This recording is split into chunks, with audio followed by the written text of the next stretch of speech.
الصلاة والسلام على سيد المرسلين اما بعد فاعوذ بالله من الشيطان الرجيم بسم الله الرحمن الرحيم قد جاءكم من الله نور وكتاب مبين صدق الله العظيم وبلغنا رسوله النبي الأمين المدين المختار الكريم ونحن على ذلك لمن الشاهدين والشاكرين والحمد لله رب العالمين. يا رسول الله انظر حالنا، يا حبيب الله اسمع قالنا، إنني في بحر هم مغرقون خذ يدي سهل لنا أشكالنا. يا صديق يا عمر يا عثمان يا حيدر دفع شرك خير عبد يا شبير يا شبر لي خمسة أطفي بها حر الوباء الحاطمة المصطفى والمرتضى وابناهما والفاطمہ. آئیے سب سے پہلے اپنی اور ساری مرکز عقیدت حضور احمد مجتبیٰ حضرت محمد مصطفیٰ ارواحنا فدا صلی اللہ علیہ وآلہ وسلم کی بارگاہ بے کس پناہ میں جس طریقے سے میں آپ کو پڑھا ہوں آپ میرے ساتھ مل کر پڑھیں. پڑھیے الصلاۃ والسلام علیک یا رسول اللہ، الصلاۃ والسلام علیک یا حبیب اللہ، الصلاۃ والسلام علیک یا نبی اللہ وعلى آلك وأصحابك يا نور اللہ صلی اللہ تعالی علیہ وآلہ وسلم. ہم ولادت کے وقت کے واقعات سماعت فرما رہے تھے اور حضور علیہ الصلاۃ والسلام کو جو چیزیں پسند ہیں، خاص کر جو 3 چیزیں اس کے بارے میں ذکر ہو رہا تھا. اس میں سے جو ہے میں نے کلمہ پڑھنے کی فضیلت جو ہے بیان پچھلے جمعہ کر دی تھی، اور پھر حضور علیہ الصلاۃ والسلام کو امت سے محبت بڑی تھی، تو اس کے حوالے سے میں نے کچھ بات پیش کی تھی، اور آگے مزید جو ہے اس کے حوالے سے کچھ پیش کرنے کی سعادت حاصل کرتا ہوں کہ حضرت مولا کائنات کرم اللہ تعالی وجہ الکریم سے روایت ہے کہ حضور علیہ الصلاۃ والسلام نے ارشاد فرمایا کہ جو اپنی عمر میں اضافہ اور رزق میں کشادگی اور بری موت سے تحفظ چاہتا ہے وہ اللہ عز و جل سے ڈرے اور صلہ رحمی کرے، یعنی اچھے سلوک کریں گے تو انشاءاللہ تبارک و تعالی اللہ آپ کی عمر میں بھی برکت عطا فرمائے گا، آپ کے رزق میں بھی برکت عطا فرمائے گا، اور اللہ آپ کو بری موت سے محفوظ عطا فرمائے گا. یہ صلہ رحمی ہے. آج ہمارے اندر جو ہے بالکل ہے ہی نہیں. یہ صلہ رحمی کریں گے انشاءاللہ اس کی بہت برکتیں ملیں گی. اسی طرح حضرت انس رضی اللہ تعالیٰ عنہ سے روایت ہے حضور اکرم صلی اللہ علیہ وآلہ وسلم نے فرمایا بے شک اللہ عز و جل صدقہ اور صلہ رحمی کے سبب عمر میں اضافہ کرتا ہے اور بری موت کو دور کرتا ہے اور مکروہ ناپسندیدہ چیزوں سے نجات عطا فرماتا ہے. یعنی کہ صدقہ کرنے سے بھی جو ہے عمر کے اندر اضافہ ہوتا ہے. اسی طرح صلہ رحمی وہ ہے کہ جو عمر کے اندر اضافہ کرواتی ہیں مگر ساتھ میں اللہ اکبر بری موت کو دور کرتی ہیں. اس لیے ہمیں چاہیے کہ اس نیت سے لوگوں کے ساتھ اچھے برتاؤ کریں کہ اللہ ہماری عمر کے اندر اضافہ عطا فرمائے اور ہمارے رزق کے اندر برکت عطا فرمائے اور اللہ ہمیں بری موت سے محفوظ فرمائے. اگر بری موت سے محفوظ ہونا چاہتے ہو حضور کے اس فرمان پر عمل کرو، انشاءاللہ تبارک و تعالی اللہ بری موت سے آپ کو محفوظ عطا فرمائے گا. اور پھر یاد رکھ لیں کہ کسی کی زبان سے نکلے اور پورا ہو یا نہ ہو مگر جو حضور کی زبان سے نکلا اس پر بندہ صحیح معنوں میں اگر عمل کرتا ہے اللہ اس کی برکت ضرور عطا فرماتا ہے.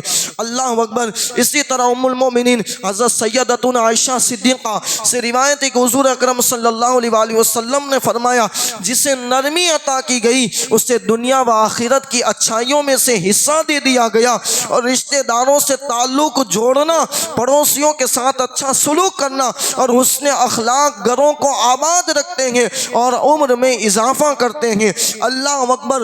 جس کو نرمی نہیں ہے سمجھ لو کہ اللہ اکبر اسے جو ہے دنیا و آخرت کی بھلائیاں نہیں ہیں. یعنی کہ اللہ اکبر طبیعت کے اندر نرمی بہت ضروری ہے، اور یہ اس وقت آئے گی جب تم جو ہے اللہ اکبر صلہ رحمی کرو گے، اسی طرح رشتہ داروں کے ساتھ اچھا سلوک کرو گے تو اللہ تبارک و تعالیٰ تمہیں دنیا و آخرت کی ساری بھلائیاں عطا فرمائے گا، یعنی کہ نرمی عطا فرمائے گا. اور جب نرمی مل جائے گی تو دنیا بھی سنور جائے گی اور اللہ نے چاہا تو آخرت بھی سنور جائے گی. یہ ہے صلہ صلہ رحمی یعنی کہ حضور کی اللہ اکبر جو ہے حضور علیہ السلام کی امت ہے ان سے پیار آج ہم نہیں کر رہے ہیں، انسانوں سے محبت ہمیں نہیں ہے، ہر ایک سے حسد کی بنیاد پر ان کا ہم برا چاہتے ہیں، اللہ اکبر کسی کے لیے بد دعائیں کرتے ہیں۔ یہ آج ہماری زندگی کا جو ہے گویا کہ ایک مشن بن چکا ہے، مگر اللہ اکبر آپ جب بڑے بڑوں کی زندگی پڑھیں انہوں نے حضور صلی اللہ علیہ وسلم کی امت سے بڑی محبت کی۔ اس میں ایک واقعہ پیش کرتا ہوں، حضرت سیدنا فاطمۃ الزہرا سلام اللہ علیہا، اللہ اکبر کونین مالک کی بیٹی شہزادی سیدہ فاطمۃ الزہرا، ان کے کردار کو ہم کیا پڑھ سکتے ہیں اور کیا بیان کر سکتے ہیں، اتنے اعلیٰ کردار ہے سیدہ پاک کے، اور اللہ اکبر حضور کی امت سے بڑی محبت ان کو تھی اور بڑی محبت کی سیدہ پاک نے۔ اللہ ایک مرتبہ ہوا ایسا کہ حضرت مولا کائنات کرم اللہ تعالی وجہ الکریم کئی دن کے بعد گھر تشریف لائے۔ جب کئی دن کے بعد آئے، جنگ کی مصروفیت تھی، بہت مصروفیت تھی، تو کئی دن کے بعد جب جنگ سے تشریف لائے تو سیدہ پاک کو دیکھا کہ طبیعت کے اندر کچھ ناسازی ہے، یعنی کہ جو ہے اللہ اکبر ایسا لگ رہا ہے کہ بیمار ہے۔ تو آپ نے کہا کہ جو ہے تمہاری خواہش کیا ہے؟ اللہ اکبر سیدہ پاک سے مولا کائنات نے کہا تمہاری خواہش کیا ہے؟ تو کہا کہ علی آج میں انار کھانا چاہتی ہوں، انار دارم جسے ہم کہتے ہیں، انار کھانا چاہتی ہوں۔ اللہ اکبر اب جو ہے مولا کائنات کرم اللہ تعالی وجہ الکریم جو ہے انار تلاش کرنے کے لیے نکلے، مگر وہ جو ہے موسم انار کا نہیں تھا، تو اب بہت ادھر ادھر تلاش کیا، اللہ اکبر مگر انار ملا نہیں۔ پھر جو ہے دعا کی کہ اللہ ایک بار تو جو ہے سیدہ پاک نے کچھ چیز مانگی ہے اور وہ چیز مل نہیں رہی ہے۔ اللہ اکبر جو ہے جب دعا کی تو پھر انار جو ہے سامنے آ گیا، آپ نے ایک انار خریدا اور انار خرید کر گھر کی طرف تشریف لے گئے۔ دیکھو حضور کی امت سے محبت کتنی تھی، اللہ اکبر بزرگان دین کو حضور علیہ السلام کی امت سے کتنا پیار تھا۔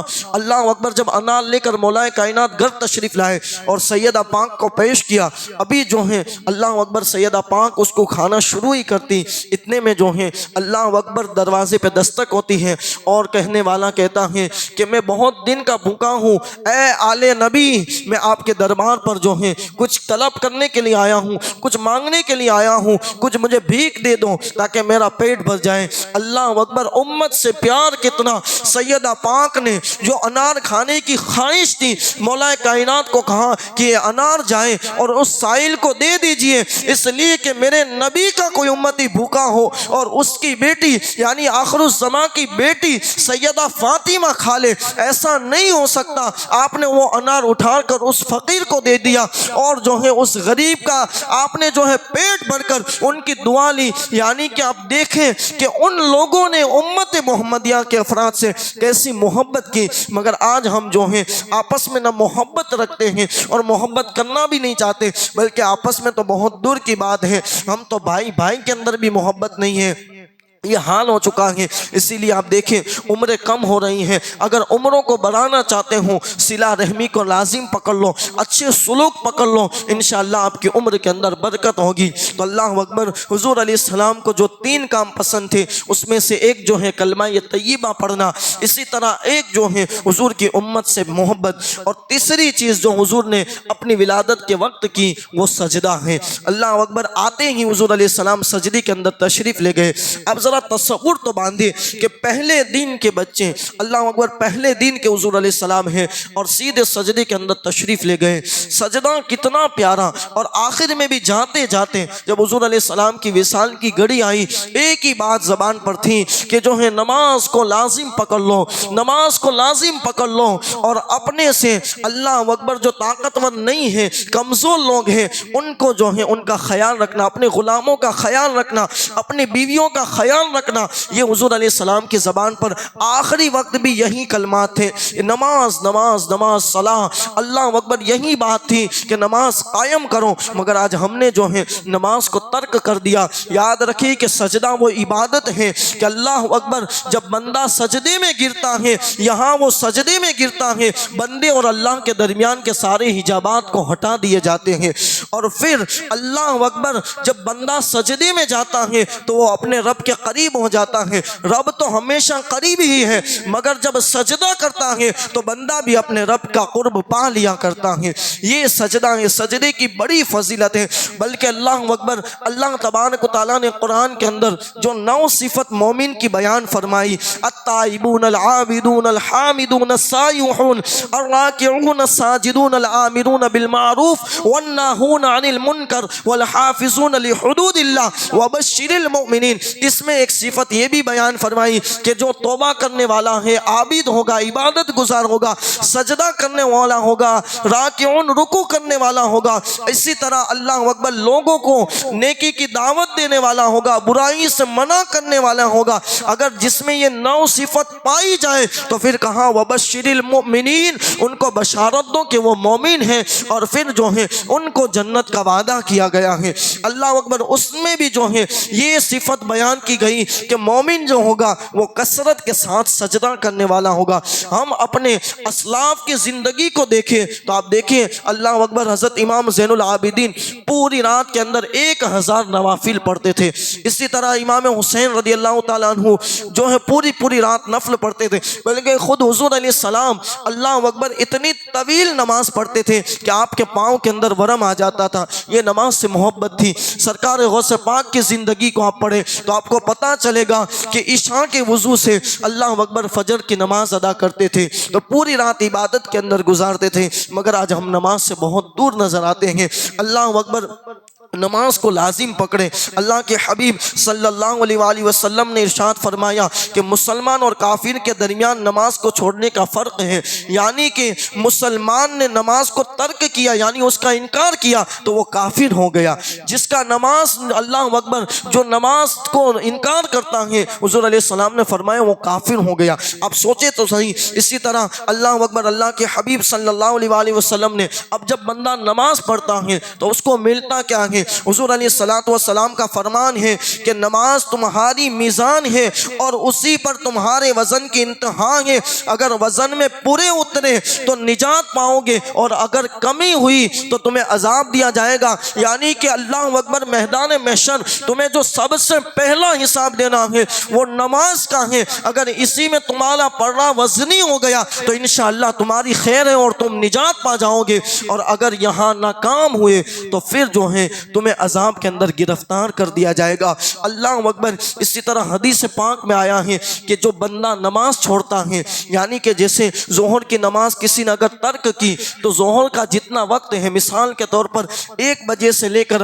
آج کم و بیش 4:30 یا 4:45 بجے تک جو وقت ہے وہ ظہر کا وقت ہے۔ اس میں نماز آپ ظہر کی ادا کر سکتے ہیں۔ آج کئی لوگ یہ بھی سوچتے ہیں کہ مسجد کے اندر جماعت پوری ہو گئی تو اب ہم نماز نہیں پڑھ سکتے۔ ایسا نہیں ہے۔ اگر کسی عذر کی بنیاد پر آپ مسجد کے اندر تشریف نہیں لا سکے اور آپ کی نماز چلی گئی تو آپ گھر پہ جو ہے جب تک اس کا وقت باقی رہتا ہے، یعنی کہ ابھی کم و بیش 1 بجے سے لے کے جو ہے 4:30 تک ظہر کا وقت ہوتا ہے، تو آپ 4:30 تک کم و بیش جو ہے ظہر کی نماز آپ پڑھ سکتے ہیں گھر پہ۔ ایسا کوئی ضروری نہیں ہے کہ جماعت چلی گئی تو اب نماز کو قضا کر دو، نہیں، جماعت جانے کے بعد جب تک اس کا وقت باقی رہتا ہے تب تک جو ہے تم نماز ادا کر سکتے ہو۔ اسی طرح عشاء ہے تو اب عشاء جیسے پوری ہو گئے تو فجر کا جب تک وقت شروع نہیں ہوگا، یعنی پوری رات کے اندر جب چاہو آپ عشاء کی نماز پڑھ سکتے ہو، اور وہ بھی ادا ہوگی، قضا نہیں ہوگی۔ تو اللہ اکبر، فرمایا جاتا ہے کہ جنہوں نے ظہر کے وقت جو ہے ظہر کی نماز چھوڑی ہوگی تو قبر کے اندر وہ جتنا عرصہ ظہر کا ہے، یعنی 1 بجے سے 4:30 بجے مثال کے طور پر، تو 1 سے 4:30 تک ایک سانپ جو ہے اس کو ڈستا رہے گا۔ جب ایک مرتبہ ڈسے گا تو اس کو زمین کے تہ کے اندر ڈال دے گا، پھر اس کو اٹھایا، پھر اوپر لایا جائے گا، پھر اس کو ڈستا رہے گا۔ اسی طرح پوری ظہر کے وقت ڈسے گا، پھر اگر عصر نہیں پڑی تو عصر کے وقت، مغرب نہیں پڑی، عشاء نہیں پڑی، اگر کوئی جو ہے 5 وقت کی اللہ اکبر نماز ہی نہیں پڑھتا تو گویا کہ اس کو 24 گھنٹہ وہ سانپ جو ہے قبر کے اندر ڈستا رہے گا، اس کو یہ عذاب قبر کے اندر دیا جائے گا۔ اللہ اکبر، آج ہم آرام سے نماز کو ترک کر رہے ہیں۔ نماز بڑی عبادت ہے، جب بندہ نماز پڑھتا ہے تو اللہ کے بالکل قریب ہو جاتا ہے۔ اس لیے نماز کو لازم پکڑو۔ یاد رکھیں کہ آج جو ہم پریشان ہیں اس کی وجہ یہی ہے کہ ہم نے نماز کو چھوڑ دیا ہے، نماز سے ہم دور نظر آتے ہیں۔ نماز کو پکڑ لیں گے لازم انشاءاللہ دنیا کی تمام جو ہیں مصیبتیں ہیں، مشکلیں ہیں، تکالیف ہیں، وہ دور ہوتی نظر آئے گی۔ حضور اکرم صلی اللہ علیہ وآلہ وسلم کا فرمان ہے کہ جس نے 40 دن تک صبح کی نماز اس طرح پڑھی کہ اس کی ایک رکعت بھی فوت نہ ہوئی تو اللہ عز و جل اس کے لیے جہنم اور نفاق سے آزادی لکھ دیتا ہے۔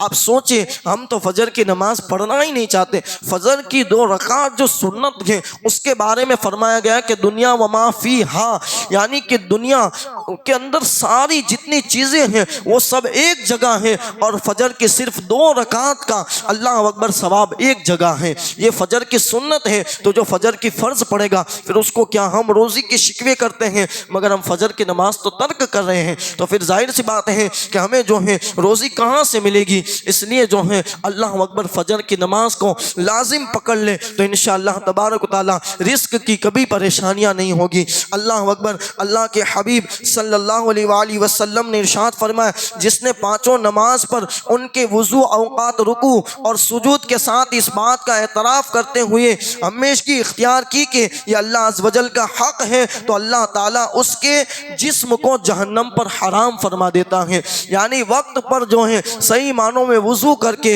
اور صحیح رکوع سجدہ کرتا ہے تو اللہ تبارک و تعالیٰ جہنم سے اس کو آزاد فرما دیتا ہے۔ مگر افسوس ہے کہ نماز بھی جو کچھ لوگ پہلے تو کہیں پڑھتے ہی نہیں ہیں، اور کچھ پڑھتے ہیں تو رکوع اتنی جلدی کرتے ہیں کہ رکوع صحیح سے نہیں ہوتا، رکوع سے سیدھے کھڑے نہیں ہوتے، پیٹھ سیدھی نہیں کرتے اور سیدھے سجدے میں چلے جاتے ہیں، دونوں سجدوں کے درمیان نہ صحیح سے پیٹھ سیدھی کرتے ہیں، دوسرے سجدے کے اندر چلے جاتے ہیں۔ اس طرح نماز پڑھنے والے کے لیے سیدی اعلیٰ حضرت نے ملفوظات اہل سنت کے اندر لکھا کہ جو اس طرح نماز پڑھتا ہے یعنی اپنی پیٹھ سیدھی نہیں کرتا، ڈر ہے کہ جب وہ مرے گا تو کفر پر مرے گا، اللہ اکبر، اس کا ایمان سلف کر لیا جائے گا۔ ہم نماز پڑھتے ہیں، اب مسجد میں آئے ہیں تو 5 منٹ لیٹ ہوگا کیا جائے گا، مگر نماز کو صحیح سے پڑھے، کہیں ایسا نہ ہو کہ اس طرح نماز پڑھنے کی وجہ سے جو ہے ہمارے ایمان چھین لیا جائے۔ اس لیے نماز کا جو ہے اہتمام کریں اور صحیح معنوں میں نماز پڑھیں، انشاءاللہ تبارک و تعالیٰ آپ کی دنیا بھی سنورے گی، آخرت بھی سنورے گی۔ تو حضور علیہ السلام کو جو 3 کام پسند تھے، ایک کلمہ طیبہ، اسی طرح امت سے محبت، اور تیسری چیز جو نماز ہے، یہ تینوں چیز لازم سے پکڑے، انشاءاللہ تبارک و تعالیٰ آپ کو دنیا میں بھی کامیابی عطا ہوگی اور آپ کو آخرت میں بھی کامیابی عطا ہوگی۔ اللہ تبارک و تعالیٰ کہنے سننے سے زیادہ عمل کرنے کی اور اسے عام کرنے کی توفیق عطا فرمائے۔ اب اعلان سماعت فرمائیں۔